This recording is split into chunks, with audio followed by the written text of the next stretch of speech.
La faim et la déshydratation se firent sentir, le bébé se mit à crier, à pleurer et à se lamenter, et sa mère avait l'âme fendue et ses larmes coulaient, intarissables.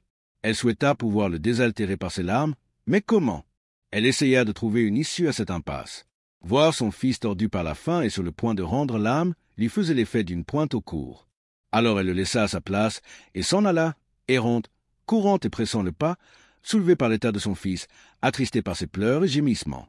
Elle se mit à chercher de l'eau et de la nourriture jusqu'à ce qu'elle atteigne le mont Safa. Elle se retourna, effrayée, brûlée d'angoisse par l'affliction de son fils unique.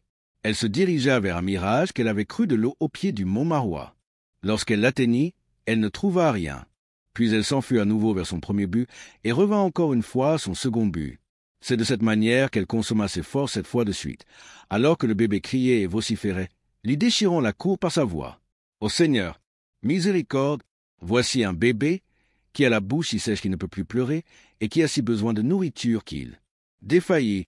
Et voilà une mère qui voit son fils unique rendre l'âme alors qu'elle ne trouve ni secours dans sa solitude ni consolation pour son affliction.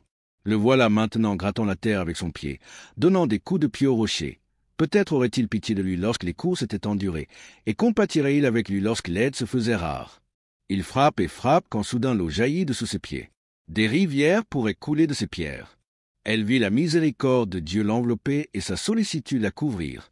Elle s'assit, exténuée, la sueur coulant de son front, puis se retourna vers l'enfant avec ferveur, étanchant sa douceur et mouillant ses lèvres par l'eau et fut réjouie de voir la vie couler dans son corps.